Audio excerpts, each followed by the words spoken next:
సికింద్రాబాద్ మహంకాళి ఆలయంలో బోనాల ఉత్సవాల్లో మాతంగి స్వర్ణలత భవిష్యవాణి వినిపించారు.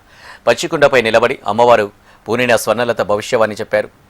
ఉజ్జయిని మహంకాళి బోనాల ఉత్సవాలతో సంతృప్తి చెందావా అంటూ ఆలయ ప్రధానార్చకులు అడిగిన ప్రశ్నకు సమాధానం చెప్పకుండా మౌనంగా ఉండిపోయారు. నేను ఉత్సవాలకు సంతోషంతో రాలేదు, కోపంతో వచ్చానన్నారు.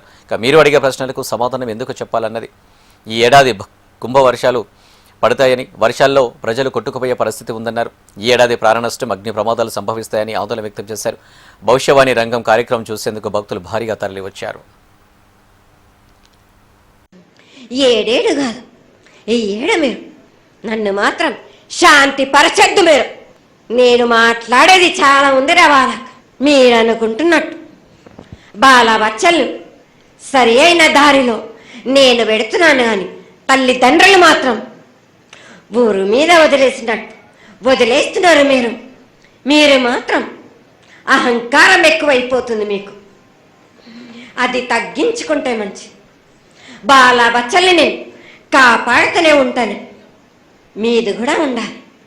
ఈ ఏడు సంతోషంగా ఉండడానికి గల కారణం కూడా, ఆ గ్రహానికి కూడా కారణం కూడా ఉంది.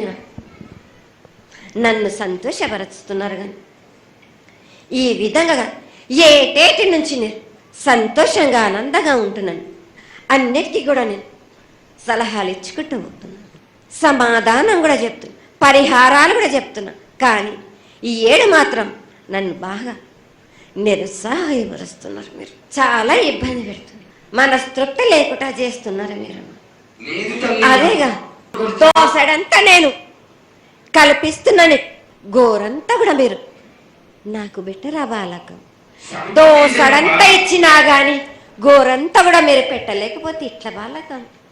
నేను కోరిందల్లా ఒకటే కదా, నా విగ్రహ ప్రతిష్ఠ చేసినట్టయితే మీరు ప్రతి ఒక్కరికి ఏ విధంగా అయినా కానీ కోరిందల్లా కొంగు బంగారమే కాదు, కోరిన కోరికలు 1000 రెట్లు మీకు ఫలిస్తుంది కదరా బాలక.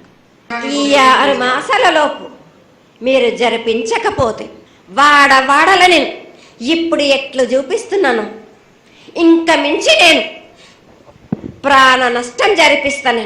నష్టం జరిపించడమేగా, అందరినీ ఒక్కరొక్కరిని నాకు అడ్డొచ్చిన వాళ్ళని పాదాలు నలిపేస్తుంటే నేను ఈ 6 మాసాల లోపల నాకు జరిపించండి. నాకు గత 7 మీరు సంవత్సరం లోపల అన్నారు, అది కూడా జరగలేదు.